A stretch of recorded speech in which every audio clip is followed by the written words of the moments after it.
চোখ বন্ধ করুন। ভাবুন আপনি দুনিয়াতে নাই। দুনিয়া থেমে রয় নাই। দুনিয়া তার মতো চলতেছে। আপনি দুনিয়াতে যত বড়ই অবদান রেখে যান না কেন, এরপর দুনিয়া আপনার জন্য থেমে রয় নাই। আপনাকে দাফন দেওয়ার জন্য মানুষগুলো আসতেছে।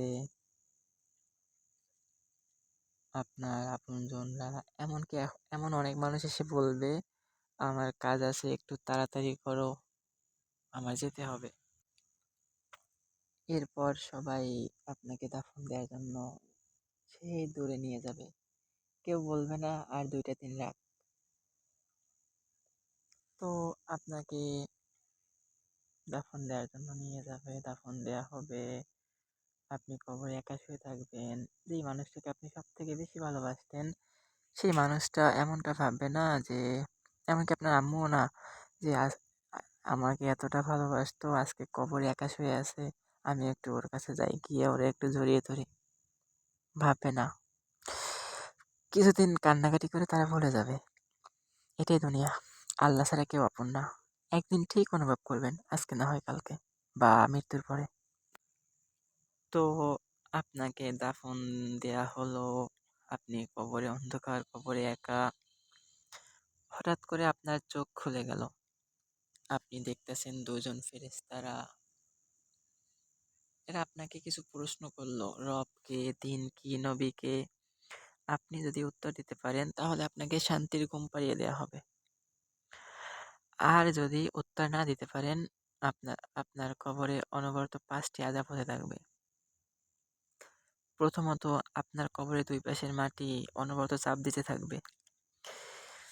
এই এমন এক চাপ যা পৃথিবীর সকল সুন্দর মুহূর্তকে ভুলিয়ে দিতে বাধ্য। এরকম অনবরত চাপ দিতে থাকবে। দ্বিতীয়, আপনাকে জাহান্নামের পোশাক পরিয়ে দেওয়া হবে। 3 নাম্বার, জাহান্নামের দিক থেকে একটা দরজা খুলে দেওয়া হবে। 4 নাম্বার, 2জন ফেরেশতার পক্ষ থেকে এমন এক হাতুড়ি দিয়ে আঘাত করা হতে থাকবে, যেই হাতুড়ির এক আঘাত বিশাল বড় পাথরের পাহাড়কে চূর্ণ বিচূর্ণ করে ধুলোর সাথে মিশিয়ে দিতে পারে। সর্বশেষ যে লোকটা মারা যাবে, সেও কবরে কমপক্ষে 30,000 বছর থাকবে। চিন্তা করতে পারেন, যে দেহটা একটা কাঁটার আঘাত সহ্য করতে পারে না, সেই দেহটা 30,000 বছর কমপক্ষে এই আযাব কিভাবে সহ্য করবে? এরপর যখন হাসরের মাঠে নিয়ে যাওয়া হবে, তারপর যখন তার আমলনামা তার হাতে দেয়া হবে, তো সে আমলনামা দেখে বলবে, এটা কেমন আমলনামা? কিছুই বাদ দেয়া হয় নাই। যা লিখছি সব, যা করছি সব লেখা উঠছে। ছোট বড় কোনো গুনাই মাফ করা হয় নাই, কোনো গুনাই ছাড় দেওয়া হয় নাই। সে তার আমলনামা দেখে চিৎকার করে করে এই কথা বলতে থাকবে। সূরা কাহাফে এই কথা উল্লেখ আছে। সূরা হাক্কাতে উল্লেখ আছে যে, সে বলবে, হায় আফসোস, এই আমলনামা যদি আমাকে না দেয়া হতো, আমি যদি আমার হিসাব সম্পর্কে না জানতাম, মৃত্যু যদি আমার চূড়ান্ত ফয়সালা হতো, আমার ক্ষমতা আজকে আমাকে বাঁচাতে পারতেছে না, আমার ধন সম্পদ আমার কোনো কাজে আসতেছে না।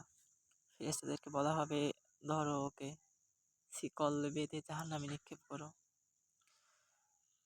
জাহান্নাম, ওই জাহান্নামের এমন গভীরতা, চাঁদ সূর্য জাহান্নামে নিক্ষেপ করা হবে, আর সেগুলোর কোনো আলোই তখন দেখা যাবে না, অবলীলায় হারিয়ে যাবে।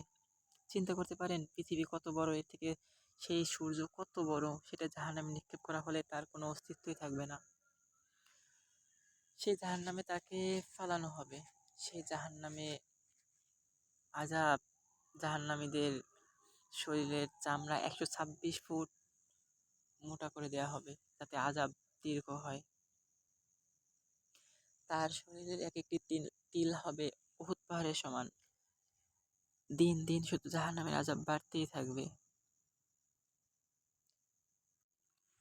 সূরা ওয়াকিয়ার ভিতরে আছে, তাদেরকে খেতে দেয়া হবে যাক্কুম বৃক্ষ, যা তারা খেতে চাইবে না। যাক্কুম বৃক্ষ আর গলিত রক্ত, পুজ, এগুলো তারা খেতে চাইবে না। ক্ষুধার তৃষ্ণায় উঠে নেয় খাবে, এত পিপাসিত হবে যে খেতে বাধ্য হবে। যখন তারা যাক্কুম বৃক্ষ খাবে, তাদের গলায় এটি আটকে যাবে। তারা গিলতেও পারবে না, বের করতেও পারবে না। এটা কাঁটাযুক্ত এমন একটা ফল। এরপর সূরা রহমানের ভিতরে আছে যে জাহান্নামীরা যখন আগুনে পুড়তে থাকবে, তারা দেখবে তাদের সামনে ফুটন্ত পানি। তো তারা ভাবতে থাকবে মনে হয় এই আগুনের থেকে ওই ফুটন্ত পানিতে কিছুটা আরাম পাওয়া যাবে। তারা দৌড়ে ফুটন্ত পানির মাঝে যাবে। সেখানে বসে আবার ভাবতে থাকবে এর থেকে ওই আগুনে একটু বেশি শান্তি পাওয়া যাবে। তারা আবার আগুনের দিকে ছোটাছুটি করবে, এরকম ছোটাছুটি করতে থাকবে। কিন্তু আযাব তো আযাবই, বাড়তেই থাকবে। প্রতিদিন আযাব, এক দিনের থেকে আরেকদিন আযাব শুধু বাড়তেই থাকবে। প্রতিটা মানুষই জানে যে আমাদের আজকে না কালকে মারা যেতে হবে। প্রত্যেকটা মুসলমান আল্লাহকে বিশ্বাস করে, কবর, কবরের আযাব, জাহান্নাম সবকিছু বিশ্বাস করে, কিন্তু ভাবে না নিজের কবর নিয়ে, নিজের মৃত্যুর কথা নিয়ে। এখনো সময় আছে, ফিরে আসেন। মৃত্যুর আগ পর্যন্ত আপনার সময় আছে। মৃত্যুর সময়ে কোনো তওবা কবুল করা হবে না। এখনো আল্লাহর কাছে ফিরে আসেন, তওবা করেন, আল্লাহ মাফ করে দিবে। অনেকে বলতে পারে যে এত পাপ করছি, আল্লাহ কি মাফ করবে?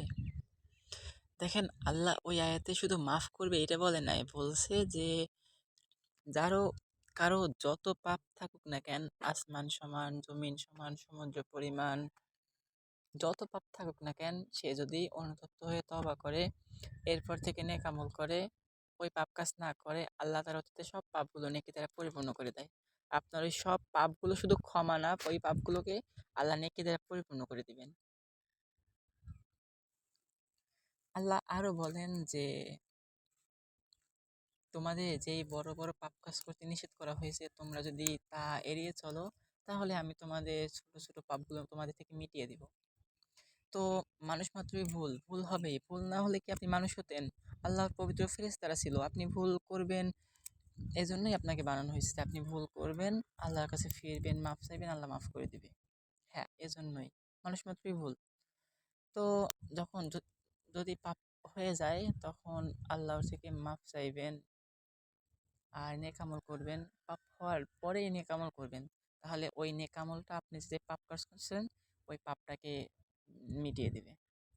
তখন আল্লাহর কাছে আপনি আবার সম্মানিত হয়ে উঠবেন। তো আর দেরি করেন না, এখনই অন্তরটা নরম করেন, মাথাটা নত করেন, আল্লাহর কাছে নিজের পাপের কথা স্বীকার করে মাফ চান। আর আজকে থেকেই নেক আমল করা শুরু করে দেন। এরপর খেয়াল করে দেখবেন যে কিছুদিন নেক আমল করার সাথে সাথে পাপগুলো হয়ে যাচ্ছে। কেননা কোনো একটা অভ্যাস খুব সহজে ছেড়ে দেওয়া যায় না, এটার জন্য সময় লাগে। তো হোক, সমস্যা কি, ওই পাপগুলো হবে, আপনি পাশাপাশি নেক কাজগুলো করতেছেন, আল্লাহর কাছে মাপ চাইতেছেন। হ্যাঁ, এরপর যখন আপনার আল্লাহর সাথে একটা সম্পর্ক তৈরি হয়ে যাবে, আপনার আর আপনার রবের মাঝে, যখন আপনি আল্লাহকে ভালোবেসে ফেলবেন, আল্লাহও দেখবে যে আপনি তার জন্য চেষ্টা করতেছেন, তখন আর এই পাপ কাজের আপনার অরুচি হয়ে যাবে, এটা আর আপনার কাছে তখন ভালো লাগবে না। তখন আপনিও মুমিন হয়ে যাবেন ইনশাআল্লাহ।